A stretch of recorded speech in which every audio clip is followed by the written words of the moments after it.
Welcome, listeners, to another edition of the Pig X podcast, and first one here in 2023. I'm your host, Delaney Howell. Today's discussion is going to be a two-part series, joined first by Dr. Christine Mainquist-Whigham, the Director of Health at Pillen Family Farms. Then, after the break, Dr. Chris Rodemaker joins in to discuss more in depth some of the research that Christine has overseen. So let's get right to it. We're here at Iowa State's campus, and you are an Iowa native and just a Nebraska transplant. Yeah, so grew up in Southwest Iowa, did vet school here at Iowa State, and been living in Nebraska now for 6 years, working for Jim and Pillen Family Farms. So with your role as the Director of Health, what are you doing day to day? Yeah, so it's always different. You know, every day is a fun surprise. But we've got 75,000 sows, so oversee the health of them, the nursery finish system, and then also overseeing the health of our DNA nucleus herds. So a lot of that is, you know, reviewing protocols, but also disease workups, big system health and constant improvement. And a lot of the constant improvement you're doing is due to some of the research that you're doing, including things like the Elimination Diet Technique. Let's start out with, what is that? Yeah, so back in 2016, we're looking for ways to improve livability, and we're fed up with all these different protocols and excessive medications and excessive work required to get this, survivability that we're hoping for. So we implemented the Elimination Diet Technique, pulled everything back. So stripped down all the meds, all of the interventions, and say, hey, we're going to take it back to basics and identify root cause. So after we stripped it all down, slowly add back in an intervention and measure what difference did we make for survivability and growth. So since that time in 2016 up until, constant improvement today, we've been able to find, a handful of things that are staples to, for us, at least for management, health, nutrition practices to keep our pig livability where we want it to be. And like you said, obviously every swine system is a little bit different. So what you found works may be a little different for other swine systems, but tell us about some of those practices. What are the things that when you stripped them away and you were able to have a control, what were the really big key indicators that you were able to take out of that? Yeah, so our mantra is read the pig. So throughout all this process, it was, are we meeting the pig's needs? So absolutely, we're using production values to measure our interventions, but it's pretty simple. Keep the pig warm, keep the pig dry, and keep it up eating and drinking. So feed, water, and air. And once those needs were met and it's comfortable, really the rest was fairly easy and took care of itself. Yes, there's a few things we can do here and there, but keeping it stress-free and happy was really the key to success. So for those of our listeners that are in the swine system or have hogs that they're raising, they're trying to think through what are some key factors that I should look to control for. So tell us about how you went about stripping it down to the basis and adding those factors back in. How can they set this up on their own operations? Yeah, we definitely took a big risk pulling everything out and realized, maybe we're not fully ready to go completely, maybe med-free or whatever it was that we did initially. But just to share some things that worked, sanitation was a big deal. Removing stressors from the nursery. So we were giving a couple of vaccinations, and we really adopted some technology. So we installed cameras in the rooms to be able to watch pig behavior and comfort. And through that, we were able to really see what's stressing the pig out. So those vaccines, you could see afterward, they were lethargic. They weren't starting, they weren't staying on feed. So that was a key indicator. Hey, maybe this is something we need to do differently. We were also able to observe, what are we doing with air? That's so hard to measure. If you're only in a barn for maybe 10 minutes choring, you don't know what that pig's doing in the middle of the night. You don't know what he's doing later in the day. So watching cameras, observing inlets, air movement, pig laying behavior, piling, those types of things wouldn't have been possible if we hadn't utilized these cameras. So that was just such a critical part to identifying these stressors. But like you mentioned there, it was high risk to do this in the first place. So what was the factor to lead to deciding to do all of that? Yeah, so the impetus behind this whole process was really Jim Pillen, and then the second generation, Brock and Sarah. Our company has a culture of excellence, and we want to be the best at what we do. So where we were sitting in 2016 was not where we believed our best to be. So really was only up from there. And being a family-owned company, it's just awesome to have the working environment and the group of people that we have to brainstorm, be collaborative, and then make an impact and make change. And again, lots of risk behind making change, but in some instances, it's much needed. So Pillen Family Farms might be a little larger than some of the listeners that we have on the Pig X podcast here. But for those that are maybe attempting or looking at doing things, but on a much more scaled down version, technology is great to have in your system, but there's new technology every year. So it's sometimes hard to keep up with it and maybe feel like you're keeping up with the Joneses to some extent. So what advice do you have to producers or to people working in the swine industry to stay up to date and feel like they're still implementing and trying new things, but also understanding that sometimes that's not entirely possible? Yeah, actually, our motto is cutting edge, not bleeding edge. So we have the same thoughts, but the cameras were great. We had all these sites, so it allowed us to look at different sites, but you can accomplish the same thing just by spending time in the barns with the pigs. We saw maybe caretakers would go in for a few minutes, and during that time, pigs were active and stressed, and the environment was not the same as when caretakers weren't in there choring, but you can sit in there and spend some time with them and be able to evaluate the same things and not have to use the technology. Now, talk to us a little bit more about some of the specific research that was done in the barns and some of the results that you found. Probably the key takeaways are, if you're making a change, record it. So a lot of this it's field research that's being done. We're lucky to have multiple replicates. We have large barns. We can do a lot of trials on a barn-to-barn basis. But for a lot of these changes that we made, we'd have hundreds of barns on trial. So we felt really good that, yes, this change makes sense and it's repeatable. So the sanitation, going in and applying a alkaline detergent, we saw, I'd have to double check, was 0.75% decrease in mortality just from applying detergent through the sanitation process. And that was repeatable time after time. We switched our vaccination protocol from being done in the nursery, which was a little bit stressful for them, to earlier in the sow farm. And then same thing, using our production records to measure mortality, feed conversion, average daily gain, and feed intake. So having large numbers of farms helped us to feel that there was validity to the data, but absolutely keeping track of every single change we made so we can go back and verify the results.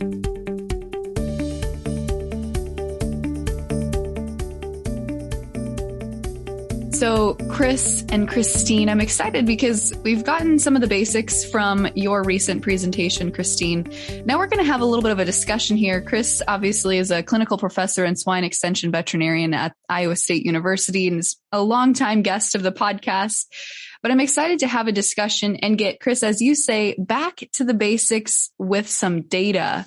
So I'd love to kick it off there and talk a little bit more about some of the data, Christine, that you work with. Yeah, well, a lot of this, it really started in our higher health pigs. When we're dealing with health challenges, a lot of times that takes precedence. But when we don't have these major health challenges, we're expecting peak performance. And we weren't really seeing that peak performance like we had expected. So kind of needed to take a step back and say, okay, what do we need to do differently here? How do we want to approach this, and how do we want to analyze this? So it really was, let's get back to the basics and kind of strip it down and then build it back up. Our approach was to pretty much remove all interventions that were occurring, whether that was, feed additives, different medications, some of our more extreme management practices, just kind of broke it back down and said, all right, we're going to start at ground zero and start adding things back in. And oh, by the way, we're going to make sure that we do this systematically, one intervention at a time when we start adding things back in. And we're going to make sure that we, keep a log, record it, and then follow up with our production data afterward to get a real sense of what impact did we make from these interventions. Yeah, Christine, I think that's really the key, right? It's so often it's so easy to, let's add this, let's add that, and because so much of life in commercial production is when you look at those type of things, you probably don't have the time necessarily always to say, well, okay, we're going to do a controlled trial where we're going to split barns and do all that. So much of the stuff that we do is before and after. But if you don't have a way to be able to track that in the data, or some sort of log like you referenced, it's hard to be able to go back and know, well, so remind me what we all did again. I really appreciated some of the things that you did in your presentation because you did make those efforts to make those logs, recorded that in enough batches with enough statistical replication that you could have it analyzed and still felt like you had some improvements, particularly about your sanitation program. I was kind of curious how you got to the program that you guys are using today. What was the process like, and how did you decide what things to add in, what stuff was really important versus stuff that maybe we thought was important but didn't turn out to be as important? Yeah. So, a lot of it stemmed from, we have these brand new nurseries, state of the art. We have some fairly large sites. So they're, 8 barn hotel style nurseries, but each barn holds around 1,500 pigs. So we had a lot of pigs on site, and you'd walk through and everything should be going great, but it would just seem like we were the mortality, the morbidity, the treatments that were being required, it just didn't make sense. So walking through the sites, taking time to look at the pigs, assess the sites, sanitation particularly, it seemed like after we wash and disinfect a room, you'd still walk through and you could feel this film on the floor. They're plastic floored nurseries. But it really took, doing some inspection saying, hey, maybe our sanitation program, maybe we need to up our game. So we had looked at some different options. We were not using a detergent at that time. It was just a hot power wash and a disinfectant. But seeing those biofilms felt like we needed to take an approach with a detergent. So we settled on an alkaline detergent, which it's got that degreasing capability. And then, like you said, power in numbers with field trials. So a lot of it would be a before and after, but there would have been some that were occurring at the same time. And we felt like having the numbers really on the barns made a lot of sense. So our detergent application, we applied an alkaline detergent for 30 minutes with a foam tip, came in, power washed with hot water, disinfected. And we saw a dramatic drop in mortality with the use of detergent. So we ended up having 164 barns on trial with no detergent, 176 barns with detergent, and did see a statistical difference in mortality. And that was about 1.15% difference just by using a detergent. These are healthy pigs. It's not like we had disease challenges going on here. So that was kind of our first step of saying, okay, hey, we can make an impact. And quite honestly, our power washing team, they won't go without it now. It shortened the power wash time. So it's kind of a win-win for everybody. Yeah, that makes it a whole lot easier when the people who actually are doing the work or applying, they can see a difference that makes the buy-in a whole lot more easier to implement in those sort of situations. Absolutely. And through all of this, we include our farm teams and our, different team members in different areas of the business to make sure that we do get buy-in. Because if it's one person making a decision from far away, the compliance just isn't there. Yeah, that's a great step. And do you think you guys could see anything from a clinical standpoint? Was it a situation where you were dealing with some enteric disease before you started to use the detergent, and then afterwards you saw the mortality drop for sure, but did you see much clinically? Could the people and the caretakers tell a difference? Yeah, absolutely. So prior to this, we were struggling with rotavirus early nursery, a lot of enteric challenges. A lot of our drug treatments were targeted at enterics. And after doing this, there are no enteric challenges. Can't pick up rotavirus, no E. coli. So it's made a huge difference clinically. Yeah, so it almost feels like in those situations, we understand that some pathogens obviously come with pigs, but that there maybe was an environmental contamination issue to a lot of those nursery enteric issues that you were having. Yeah, that's our belief. Very interesting. Another one that really kind of piqued my interest was vaccination programs. So there's always been lots of debates about particularly circovirus and mycoplasma. That's pretty standard within the industry across lots of different companies to do that. And I thought that was really unique and novel approach. There's always been this debate and discussion between, okay, well, I know I've got to get 2 doses in. I know when I do it on the sow farm, the compliance is better, but I start to get concerned about, well, is there maternal interference? If I give it too early, is it better to wait and give the second dose out into the nursery? So tell us a little bit about your guys' experience with that and how you wound up making the decision to implement the protocol that you did. Yeah, so I'd helped vaccinate a few of these sites. And so again, pretty large sites. And that mid-nursery shot, so we were on a traditional, day prior to weaning and then 3 weeks placed in the nursery. And when we go in and do this 3 weeks placed shot, it was not only stressful for the team members to vaccinate 14,000 pigs, but it was stressful for the pigs. You're not able to pick up these pigs because they're so large. So, you're crowding and you're trying to shoot. It's a stressful event. And a lot of times we would see maybe an E. coli break following the vaccination or a parasuis break, something related to that stress. So kind of took a step back and say, what can we do differently to not have to vaccinate these pigs mid-nursery? So did some work up front, did look at maternal antibody titers in piglets and farrowing.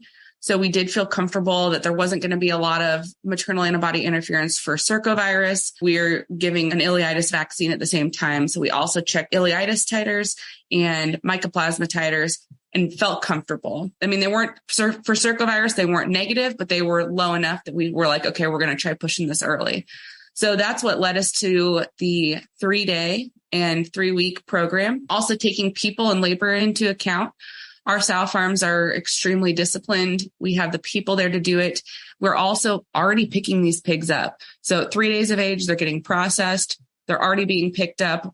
An extra vaccine. It wasn't a huge time commitment to do it at that time. We're already vaccinating the day prior to weaning. So really, again, it's a win-win. It's one less interaction with pigs by removing a nursery shot. So there would have been some of this also that would have been at the same time, but some of it would have been before and after. We had total 328 barns on trial. 187 barns would have been the traditional late vaccination timing. 141 barns would have been our early vaccination timing. And we wanted to look at everything: mortality, feed intake, feed conversion, and gain. Because part of that, you go in at 3 weeks and you hit them with the vaccine. They're going off feed during that time too. So we wanted to capture that. And what we saw was a significant difference in actually all 4 metrics. So our feed intake improved, our feed conversion improved, gain went up, and mortality improved. So, it's hard to pick up a mortality difference statistically. I think having the number of barns helped, but we reduced mortality again by 0.75%. So even with the additional cost of vaccinating some pigs at 3 days of age that aren't going to make it to weaning, we still came out ahead 55 cents a pig just from the growth, conversion, and mortality differences that we saw. So implemented this, but then, you always wonder, the maternal antibody data says we shouldn't have issues, but we need to verify. So part of this program then was making sure we're doing due diligence in the finisher and collecting samples, doing some routine sampling for PCV2, just to verify that those diseases weren't showing up. And they weren't and haven't been. So this program's been in place since 2018, still in place today. Yeah, and I got to imagine the quality of the vaccination is probably a lot better too. Like you say, in the sow farm, we have the luxury of usually having enough labor. And like you say, we're already picking up those pigs, and we truly can vaccinate those pigs, 1 pig at a time, compared to in the nursery situation where we get really big and too hard to handle individually. So we kind of crowd them up and we attempt to vaccinate them. I would guess the quality of the vaccination is pretty different too. Oh, absolutely. Some of our farms that have a higher wean age, that it can get a little bit tricky when you're trying to pick up a 20+ pound pig. But for the most part, every pig's getting picked up prior to weaning. And, just anecdotally, it's been interesting to watch doing the day prior to weaning. Those pigs are still on mom. They seem to handle the stress better. This is their second shot.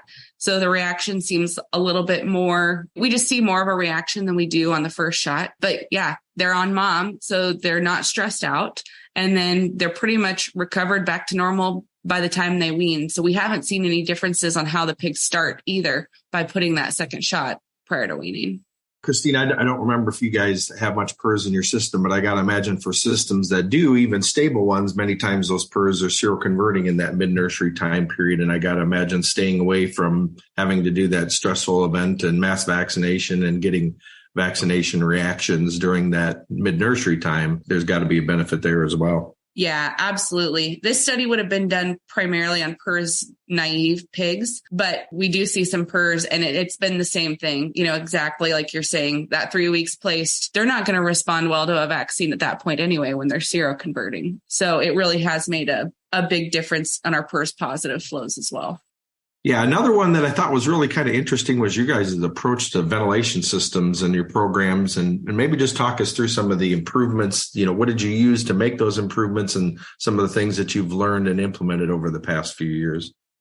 So we've got a big biosecurity culture in our system. So through that, we implemented some cameras around our critical control points and said, hey, this technology is useful for biosecurity compliance. Maybe we could use this in some other areas. So made the decision to install cameras in our nurseries. So every room had a camera installed where you could view pretty much all the pigs in the room. A huge benefit to being able to look at laying patterns and pig behavior. We've got team members there during the day, but when they go home at 3 or 4 in the afternoon, there's really no eyes on those pigs. So what's happening between 4 p.m. and 6 a.m.? Temperatures drop. We really didn't know, just in general, was our ventilation adequate, and were we chilling pigs and causing more issues than we thought? So we found out, actually, these are brand new barns, but we didn't know how to ventilate. So it was a true team effort. A lot of our managers and team members would watch cameras and watch laying patterns, and then they would go in and make adjustments and then go back and rewatch cameras and laying patterns, and saw that we were chilling pigs and we were drafting pigs. So made quite a few changes to inlet settings, and we had to bubble wrap some inlets. We had these big rooms. I forget, 20 inlets per room. And they're nice brand new inlets, but when they're only cracked open a little bit because you're at 1 CFM per pig, there's a lot of leakage. So we had to go in and bubble wrap some of the inlets because there was just so much air dropping out the bottom of the inlets, and then chilling pigs directly under them, which just happened to be where the mats are, feeders are. Yeah, it was a lot of trial and error that way. And then just seeing where these barns are tight. So we're pulling air from the hallway around the doors. So we went in and put some weather stripping around the doors, realized, hey, maybe we have too much fan power on right when these pigs are first placed. So we're able to reduce our minimum vent. And then just temperature settings in general. We were used to starting pigs at a cooler temperature, realized, okay, this barn, this pig, maybe we need to start them a little higher. So we did increase our temperature settings as well, starting pigs around 80, 86, 87 degrees instead of the cooler temperatures. Oh, that's interesting. So from the bubble wrapping standpoint, you just had leakage around them. So you were just using fewer inlets, tightening the room up. Like you say, I really appreciated the thing about putting the protectors under the doors to prevent the draft from coming the hallway. You're really just trying to make sure that you were forcing the air through the few inlets that were necessary and not getting a little bit of dribble of air from all the inlets. Yeah, absolutely. In the sow farms, we filter our farms. So we're used to looking at leaks and foaming around inlets. So I think that helped us to really look at, okay, where do we have air leaking in? Where do we think our air is going? Where is it actually going? Using that bubble wrap to prevent their bifold inlets in this case. So there was air dropping right through the middle where there was a little bit of crack in the bifold instead of coming out the sides. By bubble wrapping, we were able to increase the velocity coming out of the inlet and get good air mixing rather than just a cold air dropping down and chilling the pigs. Hard to know that without being able to, visually observe those pigs utilizing the cameras. Right. So pretty cool. One of our team members, he was analyzing what happens in the room as far as temperature and humidity during the day when we do have team members there. So a lot of times part of a daily observation will be you go in, walk the pigs, whatever, and then you need to record high temperature, low temperature, and humidity. Well, when they're in there observing the pigs are getting stirred up, respiration goes up, humidity goes up, temperature goes up. So it seems like maybe we have a humid barn or a hot barn when you've got a person actually in the room. And that's what our curves, the recording from the sensors in the barn would have told us was maybe we're low temperature, low humidity. Somebody goes in and we see this huge spike in temperature and humidity. So when we were making adjustments just from a person being in the room, we were overcorrecting. So overventilating as a response to what they perceived as high humidity or high temperature, and then subsequently ended up chilling those pigs on the back end because when they're back to their resting respiration, resting temp in the barn, that extra ventilation was too much for them. The combination of using the technology, using our cameras, and then also just working with our teams in the farm to understand that concept. Yeah, that's really, really interesting. As we think about how all these things have kind of impacted your guys' system, I did notice in your presentation that you did talk about medication costs. And I imagine that was another one that you looked at, stripping things out and then slowly adding things back in. How do you guys go about making those type of decisions? And what did you ultimately wind up coming up with? So medication costs, when we were having the enteric challenges because the barns weren't clean, or having a E. coli or a parasuis break following a vaccination event, we're having to reach for antibiotics. And a lot of that was planned feed medication pulses to deal with that. So not only were we looking at the cost, but also are we being judicious with our use? We've kind of had a goal of, I wouldn't say antibiotic reduction, but better usage. And if we can find an alternative to an antibiotic, if it's something simple as using a detergent, we need to reach for that rather than hiding our sins with feed medication or water medication. Prior to all of this, the diets were heavily medicated in the nursery and some in finishing. So part of this process was we had to pull absolutely everything out. Our nutritionist was involved as well, looking at, hey, do we need to make a more complex diet? So having some plasma or plasma-like products in there in those nursery phases, that helps too. So we were able to pretty much pull everything out. So today in a healthy flow, we would be completely feed grade antibiotic free. Obviously, if there's a PRRS challenge or something, we'd have to reach for antibiotics in that situation. But so part of that was quantifying it and measuring antibiotic usage. So that was a goal that we set last year, was we need to know what antibiotics we're using on a milligram per pig basis on all of our sites. So we're benchmarking that against ourselves. We're benchmarking against others. It's been a good measurable to something that we hadn't measured before. And then obviously the cost savings are there as well. So is that in the nurseries and the finishers, both? How did you guys wind up at that? Yeah, it started in the nurseries. As we're going through all of these processes of sanitation, ventilation, and vaccination changes, we realized we could scale back. So we had enteric challenges. So we had enteric medication in there. So it was a Mecadox pulse. And then we had really more respiratory challenges. So then we switched to a Denegard CTC pulse. And so it was the same process of comparing mortality and growth with these different medications. And so the ones that had the fewer grams of antibiotic per pig, best performance, and lowest cost won out every time. So each time we stepped back the duration that we fed, and we stepped back the amount that we fed, to finally today landing on nothing. Finishers, we pulled everything out and we just never put anything back in. It seemed like we could get this pig started off well in the nursery, that really the finisher took care of itself, barring any lateral health challenges. Oh, very interesting. Yeah, fantastic. Well, can't thank you enough for sharing all the things that you have learned. And Delaney mentioned it too. I think what it really strikes me is so much of the stuff is just making sure we've got the basics covered. But I appreciate you guys' thoroughness and then looking at the data to be able to verify that the changes that you made are actually there and were able to be implementable as well. So I mean, I think that really serves as a good reminder, I think, for our listeners to say I really appreciated your comment about using antibiotics to cover up our management sins. But so much of it just goes back to making sure that the feed, water, and the air are perfect in those barns. Make sure we get everything set up and that the pig will really kind of take care of itself to that point.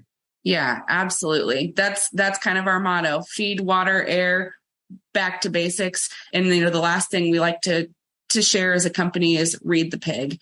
So just taking time to see what the pig is telling us. Is the pig comfortable? Do we have feed? Do we have water? The pig's going to tell us. So using that as a coaching tool for team members too, to really think about what they're doing when they're taking care of pigs every day. So Christine, I think a good place to end is here on the Pig X podcast. We like to ask our guests for a couple of take-home messages, things that those listening can implement, try, or just think on a little bit more. So what are some good take-home messages for our listeners? Yeah, I think first, try something and record it. I think our speaker earlier today said you're either getting better or you're getting worse. You're not staying the same. So being willing to take that chance and document what you do. Another one that really resonates with us is read the pig. Look at what it's telling you and respond to it.